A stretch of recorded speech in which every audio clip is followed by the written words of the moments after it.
Thank you, Martin. So excited to be back with you. Of course, I would have loved to be in an auditorium where we can see each other, all of us. I greet you all in the name of Jesus. It's been over a month that I was away. I'm glad to be back, though in the online circumstances that we are in. But I greet you all in Jesus' name.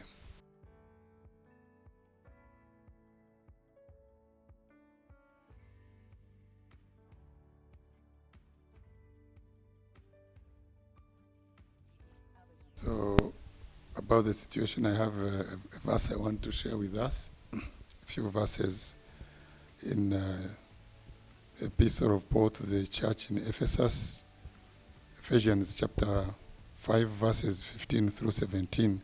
And it says, "See then that you walk circumspectly, not as fools, but as wise, redeeming the time because the days are evil. Wherefore, be ye not unwise, but understanding what the will of the Lord is." So I see the situation. It is very unfortunate that the church can't meet in a physical place to get together and worship the Lord in a sense, shared space, corporately worship together. So it's a challenge, and I really realize that. But I have some encouragement to make. This should not, our worship to the Lord should not be dependent on where we are on a given physical space. It is important that we take this time serious. The time on Sunday, now that we have this online opportunity, this time, know that it is consecrated to the Lord. You have set it apart. It is holy unto the Lord. So be not unwise. Be wise. Make every opportunity of the time. The time, don't use it for other things. Remember, it is set apart for the Lord. So it's up to us to encourage ourselves and remember that whether we are in a given space, in a building, or whether we are not in a building, this time I have set it apart. It is not mine. I have dedicated it to God, and that's the purpose it should serve.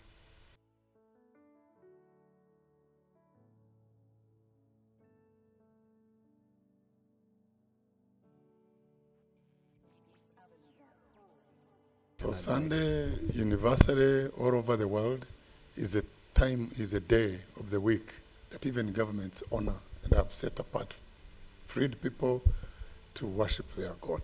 It is a universal principle, but it is based on the commitment of one's heart. You just say, Lord, as an appreciation of the gift of life that you have given me, I want to give back to you this day, to honor you, to worship you. It's dedicated. It is set apart. It's not our own. And when you say something is consecrated, it means it is set apart exclusively for God. So how should it look like? In the morning, on Sunday, wake up as if there is a place to go to. If you've been waking up at 7, that's the time you should wake up at 7. If it is 6, wake up at 6. If you have children to prepare, if you have breakfast to prepare before you dedicate this time to do whatever you need to do,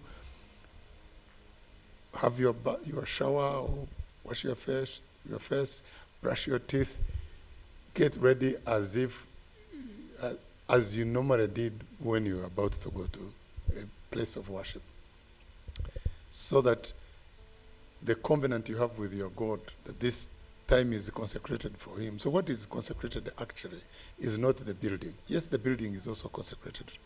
A church building or a worship place is dedicated to God. But more than the place, that time is what is so special. It's what is dedicated.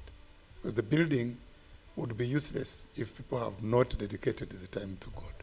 So with or without a building, honor the Lord with that time that God has given you. It's part of the life he has given you to live. So set it apart and let it be honoring to him. Wake up. If it is to buy your gigabytes, buy them ahead of time and prepare for that. They're just like you would buy gas to drive to the sanctuary. So prepare ahead of time. If it is finding a way to make this to make the service online, move from your phone to your screen so that you can share as a family, do that. If it means setting chairs in your living area, do that. Do whatever it takes. Prepare just like we normally rehearse for the worship, or go and set up instruments to worship. Do that. Set up, and the Lord will be delighted. That in itself is an act of worship. Before you can even begin to sing or pray, just the energy, the time that is invested into dedicating the time to your God is so honoring to God, and in itself is an act of worship. So please, I want to encourage everybody. Don't watch on your phone as you are in your bed. Wake up, be sober, sit up, prepare that place, just like you normally beautify the sanctuary where you meet. Beautify the place where you're meeting with your God that morning.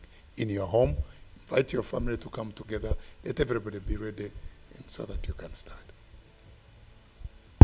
Yeah, thank you very much for that guidance and the insights about the situation we are in.